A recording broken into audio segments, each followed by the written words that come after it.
택지를 사고 건축자금 대출을 받고 싶은데 건축자금 대출 가능할까요? 가능합니다. 택지에 대출이 있어도 건축자금 대출 가능할까요? 가능합니다. 건물 준공 후에는 담보대출로 전환되는데요. 그때 감정평가를 다시 하고 그 감정평가 금액의 70% 이내로 추가로 더 대출이 가능합니다. 토지를 사고 건축을 하려면 가장 문제가 되는 게 자금입니다. 돈이 있으면 문제가 안 되겠지만 대부분 대출로 해결하십니다. 그래서 대출이 되는지 얼마가 나오는지에 따라서 건축을 할지 못할지가 결정이 되더라고요. 그만큼 대출 가능 여부가 아주 중요합니다. 토지 대출은 일반적으로 토지 분양가의 80%가 나오는데요. 위치가 좋으면 감정평가에 따라서 90%까지도 가능할 수 있다고 합니다. 이율은 변동금리고요. 개인 신용에 따라서 차이가 있습니다. 건축자금 대출은 도급계약 금액의 70%, 도급계약금이란 건축주하고 시공사 간의 공사비 계약금을 말합니다. 이 도급계약금의 70%가 무조건 나오는 건 아닙니다. 같은 연면적으로 공사를 한다고 해도 다 공사비가 다르잖아요. 공사 면적이 200평이다. 근데 공사비를 10억에 계약하신 분도 있고 15억에 계약하신 분도 계십니다. 내가 살 집이니까 자재를 수입 자재로 독일산 샤시를 막 쓰겠다. 인테리어도 고급 자재로 하겠다. 그러면 당연히 같은 공사 면적이라도 공사비가 다르죠. 또는 공사비를 실제 금액보다 높게 책정해서 많이 대출을 받아갈 수도 있잖아요. 그래서 도급계약 금액을 무조건 인정하는 건 아니고요. 은행에서 적정한 공사비에 대한 평가를 합니다. 은행에서 책정하는 공사비는 어떻게 하냐면요. 건물이 완공됐을 때를 기준으로 감정평가를 미리 해서 최대한 나올 수 있는 공사비를 산정합니다.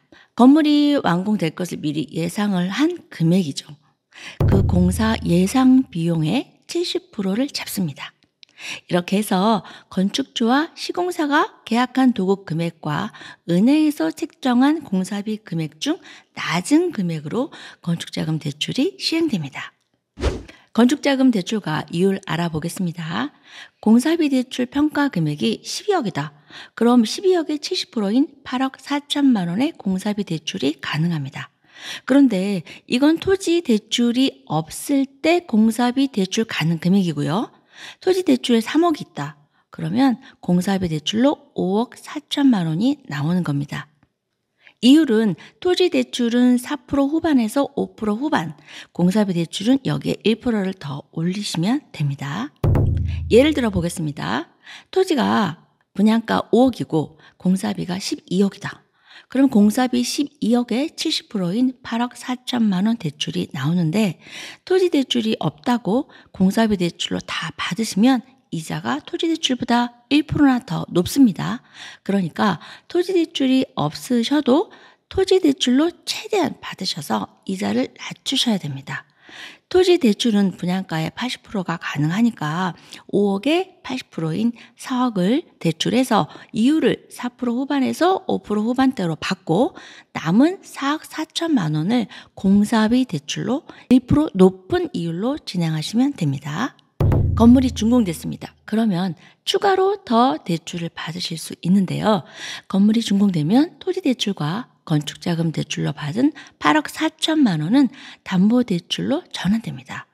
건축자금 대출 이율도 담보대출 이율로 내려간다는 거죠. 건축자금 대출 이율이 높지만 건축 기간에만 이자를 높게 내신다고 생각하시면 됩니다. 그리고 토지 건물에 대한 감정평가를 다시 합니다.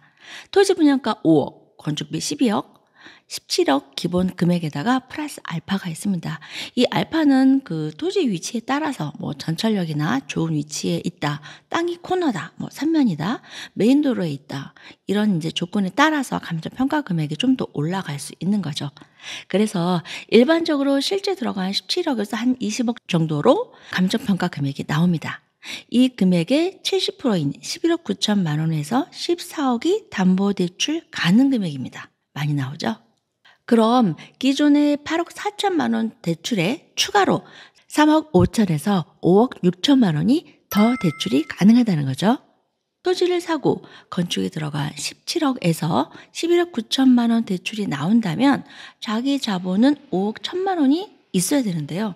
이것도 뭐 다 있어야 되는 돈은 아닙니다. 상가와 주택을 전세나 월세로 하면 보증금이 있어야 되잖아요. 전체 건물을 월세로 생각하고 보증금을 대략 계산을 해보면 상가는 보통 보증금이 한 4, 5천 정도 받죠. 그리고 주택은 한 3천에서 4천 정도. 4층 주인 세대는 한 5천에서 1억까지도 받습니다. 이런 보증금이 약 2억 정도 가능하기 때문에 실제 자기 자본은 한 3억에서 4억 정도 들어간다고 생각하시면 될 것 같습니다. 여기에 취등록세, 뭐 이자 등등 지급 여유가 조금 더 있으셔야 됩니다. 작은 부분은 내가 입주를 하신다면 많이 해결되실 수 있을 거라 생각합니다. 자, 이제 상가주택 건축 가능하실까요?